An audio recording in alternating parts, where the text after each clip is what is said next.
నమస్కారం, సిటీ న్యూస్కు స్వాగతం. నేను వెంకట్. ఈనాటి వార్తల్లోని ముఖ్యాంశాలు.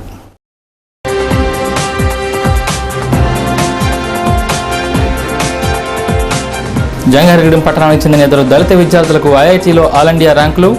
హర్షం వ్యక్తం చేస్తున్న కళాశాల యాజమాన్యాలు, విద్యార్థుల తల్లిదండ్రులు.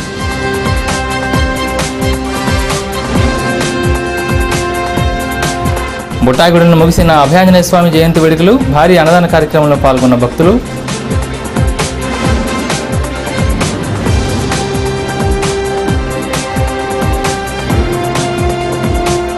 జంగారెడ్డిగూడెంలో వ్యవసాయ కార్మిక సంఘం సిఐటి ఆధ్వర్యంలో పేదలకు ప్రభుత్వం ఇళ్ల స్థలాలు పంచాలని కోరుతూ సమావేశం నిర్వహించిన నాయకులు.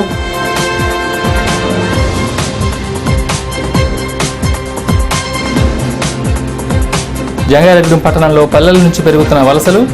ఇళ్ల స్థలాల కోసం ఎదురుచూస్తున్న పేదలు.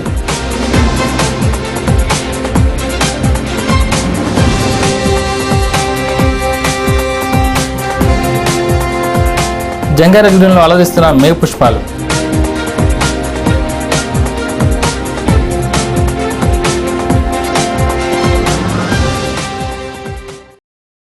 జంగారెడ్డిగూడెంలోని ఓ ప్రైవేట్ కళాశాలలో చదువుతున్న విద్యార్థులకు డిగ్రీ పరీక్షలు జరుగుతున్నా ఇంకా హాల్ టికెట్లు ఇవ్వలేదని ఆవేదన చెందుతున్నారు.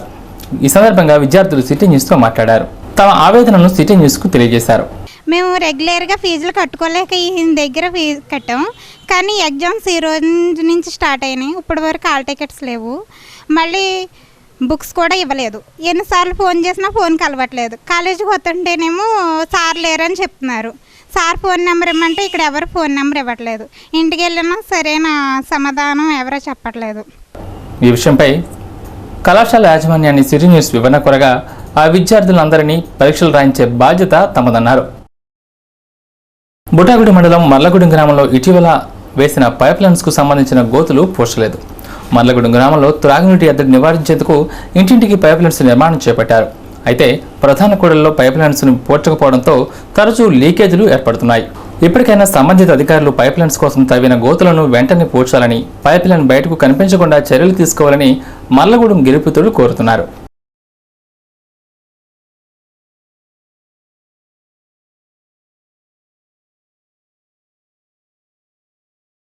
జంగారెడ్డిగూడెం వైఎస్ఆర్ కాంగ్రెస్ పార్టీ ఆధ్వర్యంలో శనివారం రాత్రి పట్టణ వీధుల్లో సాక్షికి మద్దతుగా కాగడాల ప్రదర్శన నిర్వహించారు. ఈ సందర్భంగా వైఎస్ఆర్ కాంగ్రెస్ పార్టీ చింతలపూడి నియోజకవర్గ నాయకులు ముప్పిడి శ్రీనివాసరావు సిటీ న్యూస్తో మాట్లాడుతూ, కాంగ్రెస్ ప్రభుత్వం జగన్పై కక్ష సాధింపులు చేస్తుందని, అందుకే సిబిఐని జగన్ వైపుకు ఉసుకొల్పిందన్నారు. జగన్ కాంగ్రెస్లోనే ఉంటే ఎటువంటి దాడులు ఉండేవి కాదని, కాంగ్రెస్ పార్టీ జగన్కు భయపడే ఇలా వ్యక్తిగత దాడులు చేస్తుందని ఆయన ఆరోపించారు. ఈ కార్యక్రమంలో వైఎస్ఆర్ కాంగ్రెస్ పార్టీ నాయకులు గూడపాటి రాధాకృష్ణ, చలమల శ్రీను, కుక్కల ధర్మరాజు, దాట్ల అన్నపూర్ణాదేవి, నవులు అశోక్ కుమార్, సాక్షి దినపత్రిక RC incharge DV Bhaskar, rural reporter Achyutaramu, TV channel reporter Kanchela Srinu, Keshavarao తదితరులు పాల్గొన్నారు.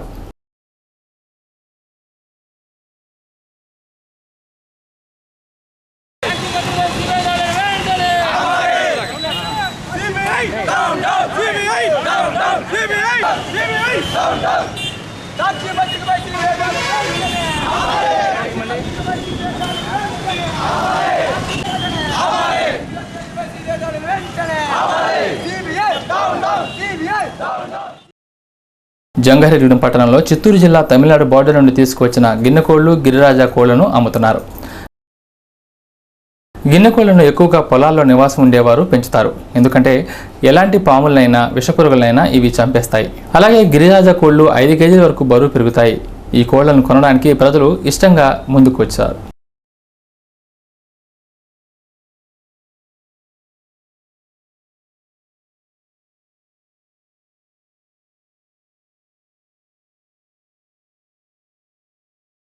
మేము చిత్తూరులో వస్తాము.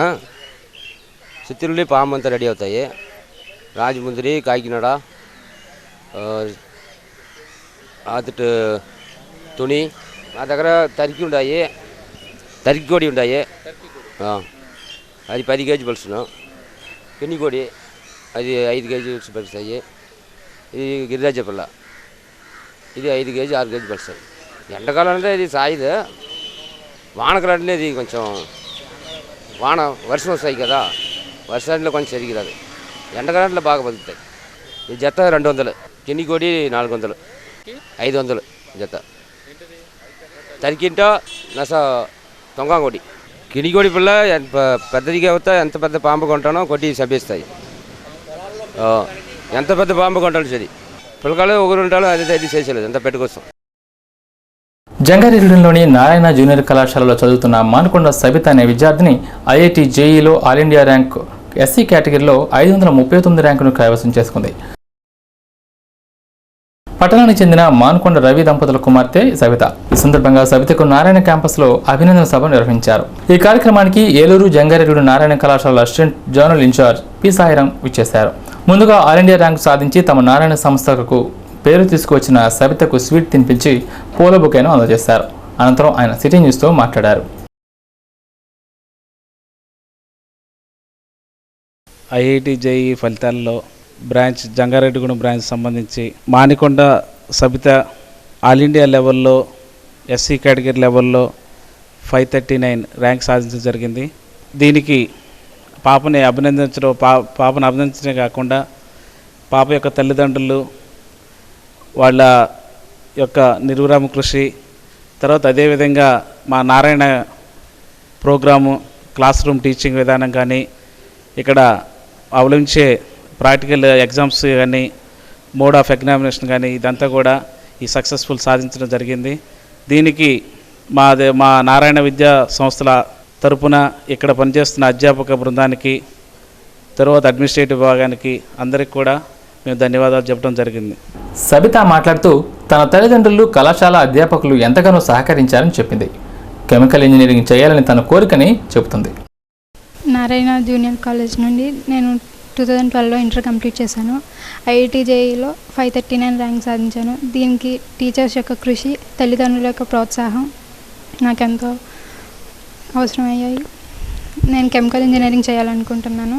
గోపి సార్, శాస్త్రి సార్, అలాగే ఈ మ్యాథ్స్ సార్, ప్రిన్సిపల్ సార్ అందరి యొక్క ప్రోత్సాహంతో నేను ఈ ర్యాంక్ సాధించగలను. తమ కుమార్తె ఆల్ ఇండియా ర్యాంక్ సాధించడం చాలా సంతోషంగా ఉందని, తను కూడా ఎంతో కష్టపడి చదివిందని, అధ్యాపకులు కూడా ఎంతో కృషి చేశారని వారందరికీ కృతజ్ఞత తెలియజేశారు. సబిత తండ్రి రవికుమార్. పాప చిన్నప్పటి నుంచి చాలా బాగా చదివేది. 10th కూడా 555 వచ్చినాయి. అలా ఇంటర్ కూడా బాగా చదివింది. ఐఐటీలో రావడానికి కారణం నారాయణ ఇందులో చదవటం వల్ల వచ్చింది. నెక్స్ట్ మార్నింగ్ 5కి లేచి రోజు చాలా కష్టపడేది. మెయిన్ గోపి సార్కి, శాస్త్రి గారికి, మిగతా సార్స్ అందరికీ నా కృతజ్ఞతలు తెలుపుకుంటాను.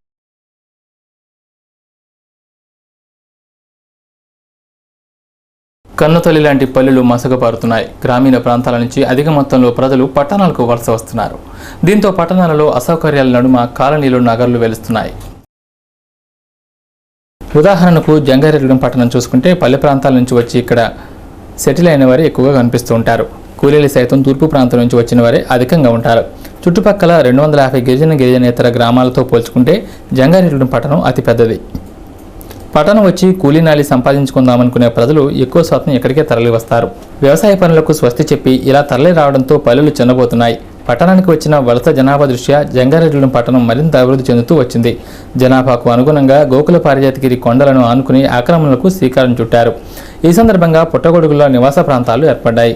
మౌలిక వసతులకు దూరంగా ఆ ప్రాంతాలలో నివాసాలు నిత్యకృత్యంగా మారుతూ వచ్చాయి. ఇప్పుడు మనం చూస్తున్న బాలాజీనగర్, ఎన్టీఆర్ నగర్, చంద్రజిత్ నగర్, మొడియం లక్ష్మణరావు నగర్, రాజీవ్ నగర్ ప్రాంతాలు ఈకోకే వస్తున్నాయి. అప్పట్లో మందపల్లి లక్ష్మయ్య, ఎస్కే షరీఫ్ వంటి తదితర నాయకులు పేదలకు బాసటగా నిలుస్తూ చాలా మందికి ఇంటి స్థలాలు వచ్చేలా కృషి చేశారు.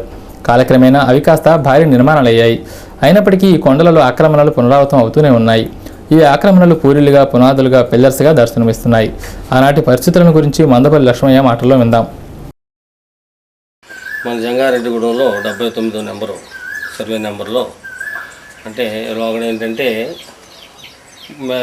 కోల్కొండ కొండ అనేది అనేవారు. అది ఇప్పుడు మరి మన జంగారెడ్డిగూడెంలో చిన్నగా ఉండేది ఆనాడు. అప్పుడు తర్వాత ఏమైందంటే దినదిన అభివృద్ధి చెందుతూ వస్తూ ఉండేటప్పటికల్లా పేదవర్గం ఎక్కువగా ఇళ్ల స్థలాలు లేక, ఇళ్ళు లేక చాలా ఇబ్బందులు పడుతూ ఉన్నారు. అప్పుడు మూమెంట్లో నా దగ్గరికి చాలామంది పేదవారు మరి మనకి ఇళ్ల స్థలాలు లేవు కాబట్టి మీ ఆధ్వర్యాన్ని ఎక్కడన్నా పోరంబోకు భూములు కానీ ఏమైనా ఉన్నట్లయితే మేము ఇల్లు వేసుకుంటామని చెప్పని చాలామంది పేదవాళ్ళు రావడం జరిగింది. దాని మీద నేను ఇక్కడ మన వెంకటేశ్వర స్వామి గుడి దగ్గరలో మొత్తం అంతా కూడా దాదాపుగా కొన్ని వందల ఇళ్ళుని నిర్మించడానికి ప్లాట్లు తీసి పాకల గట్ట వేయించడం జరిగింది. దానికి పేరు కూడా పెట్టాలనే ఉద్దేశంతో ఆనాడు గవర్నమెంట్ లైన్లో ఉన్నప్పుడు దానికి ఎన్టీఆర్ నగర్ అనే పేరు పెట్టి అక్కడ ఆ ఫ్లాట్ని మనం నిర్మించడం జరిగింది.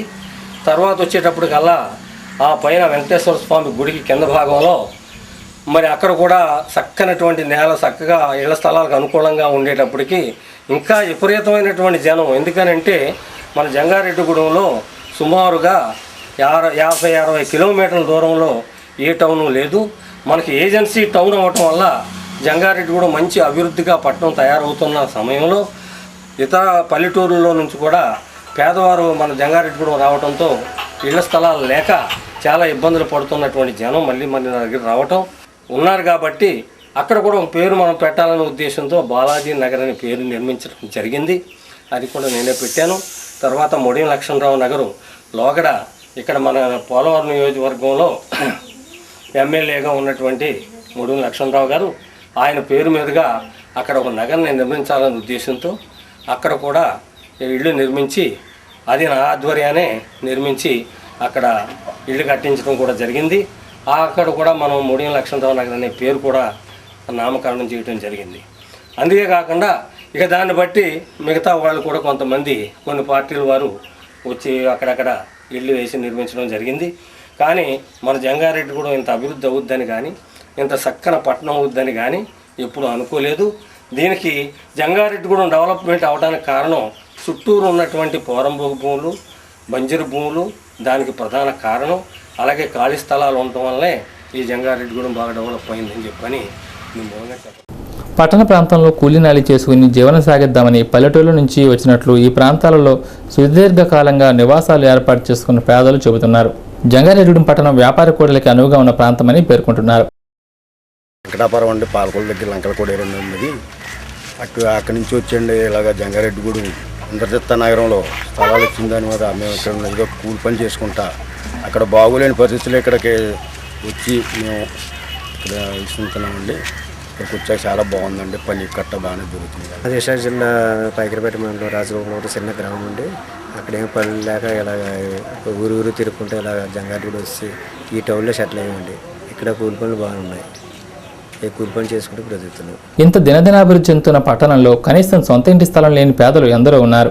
కొండగుట్ట పోరంబోకు బంజరు భూములు ఉన్నప్పటికీ పేదలకు కేటాయించడంలో ప్రభుత్వ అధికారులు జాప్యం చేస్తున్నారు. బైపాస్ నుంచి రాజీవ్ నగర్కు వెళ్లే రహదారికి రెండు వైపులా ఉన్న గోతులను పూడ్చి తమకు పట్టాలు ఇస్తే గృహ నిర్మాణాలు చేపడతామని పట్టణానికి వలస వచ్చిన పేదలు పేర్కొంటున్నారు. మేము కూలి పని చేస్తాము. మాకు ఉండడానికి ఇల్లు లేదండి. పక్కన గొయ్యి ఉందండి. గోతులో మట్టి పోపించుకొని ఇల్లు కట్టుకుందాం అనుకుంటున్నామండి. గవర్నమెంట్ మాకు ఏమైనా స్పందించట్లేదు. ఏదన్నా చెప్దామన్నా అధికారులు కూడా ముందుకు రావట్లేదు. మా ఇంటి పక్కన గొయ్యి ఉండేదండి. ఆ గోతులో ఒకసారి నా 3 సంవత్సరాల బాబు కూడా చనిపోయాడండి. ఆ గోతులో ఎవరు కూడా మట్టి కూడా పోయినట్లేదండి. చాలా భయంకరంగా ఉందండి గొయ్య. వర్షాకాలం వస్తే చాలా ఇబ్బంది అండి ఆ గొయ్యి గురించి. మాదేమో శ్రీనివాసపురం అండి. అక్కడ నుంచి మాకు పళ్ళు పాటలాగా జంగారెడ్డిగూడెం వచ్చేసామండి. అక్కడ అద్దెంట్లో ఉంటున్నామండి. మా పక్కన చాలా పెద్ద గొయ్యి ఉందండి, కోరి గొయ్య. అది దయచేసి లేని వాళ్ళకి ఎవరికన్నా ఇస్తే పూడిపిచ్చి ఎవరికన్నా ఇస్తే మేము ఇల్లు కట్టేసుకొని మీ పేరు చెప్పుకుంటామండి. ఇదంతా ఒక ఎత్తు అయితే కొంతమంది చోటామోటా నాయకులు ప్రత్యక్షమై ప్రభుత్వ స్థలాలకు రేట్లు నిర్ణయించి అమ్మకాలు చేసి పబ్బం గడుపుకోవడం మరో విశేషం. ఇతర ప్రాంతాల నుంచి జంగారెడ్డిగూడెం పట్టణానికి అధిక మొత్తంలో వలస వస్తున్న నిరుపేదలకు స్థలాలు కేటాయించడం, వాటికి మౌలిక వసతులు కల్పించడం అటు అధికారులకు ఇటు పాలకులకు భారంగా మారింది. ఇప్పటికైనా అర్హులకు పట్టాలు ఇచ్చేలా చూడాలని పేదలు కోరుతున్నారు. జంగారెడ్డిగూడెం పట్టణానికి చెందిన మాజీ ఎంపీటీసీ కంప రాజేంద్ర ద్వితీయ కుమారుడు కంప పవన్ ఐఐటి ప్రవేశ పరీక్షలో జాతీయ స్థాయి ఎస్టీ విభాగంలో 178వ ర్యాంకు సాధించాడు.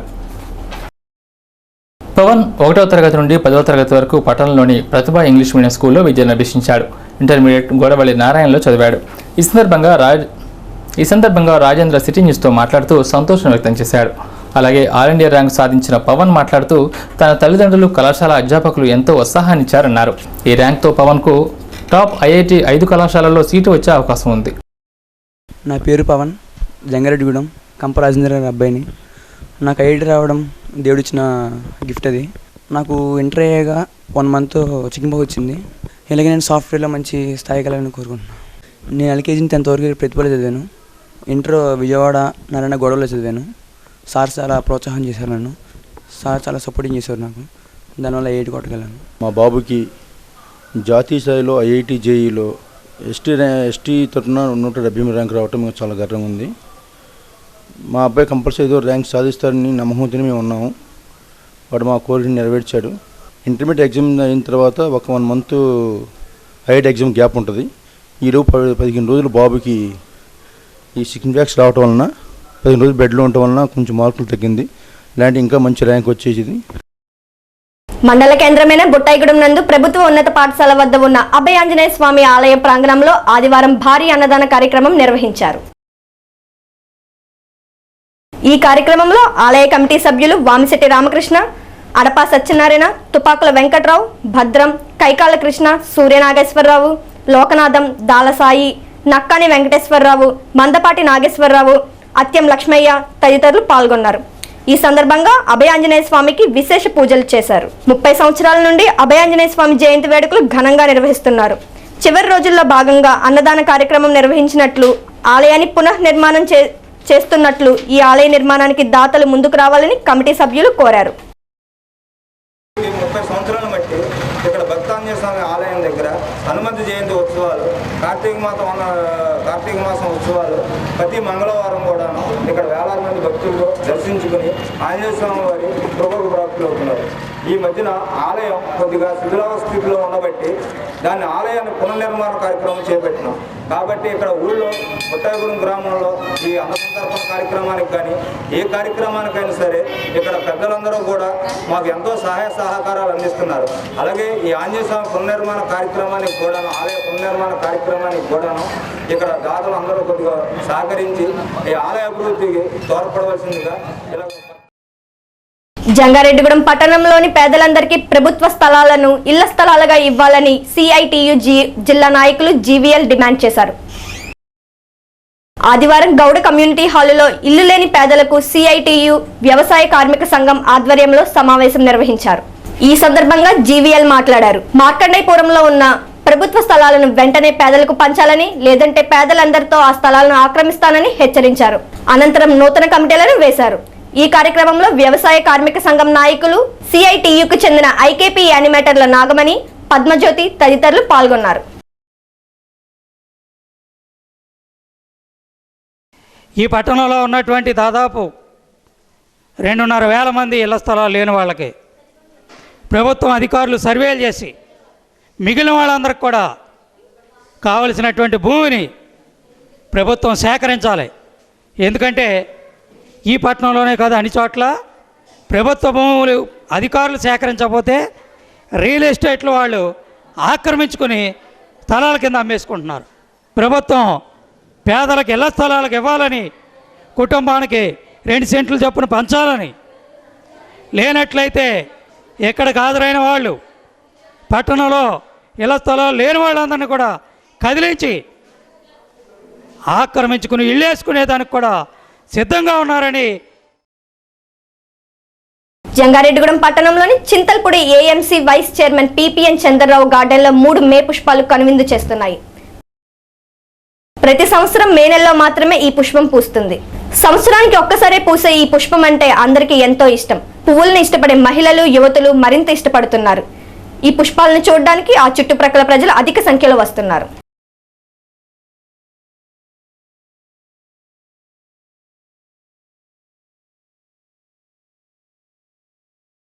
ఇది సంవత్సరానికి ఒకసారి పోస్తుందండి. ఏప్రిల్ 2nd వీక్ కాడ నుంచి మే నెల ఆఖరి వరకు ఉంటుందండి. పువ్వు ఇలాగా పువ్వు ఉండి పండిపోయి అలా ఉండిపోయి దుంపలా ఉండే దుంప మళ్ళీ సంవత్సరానికి ఒకసారి మళ్ళీ ఏప్రిల్ రాగానే మళ్ళీ అలా మొగ్గతో వచ్చి అలా ఏప్రిల్ నెల మే నెల వరకు అలా పువ్వు చాలా ఇష్టం అండి నాకు. గార్డెన్ అంటే పెంచడం ఈ మొక్కలు.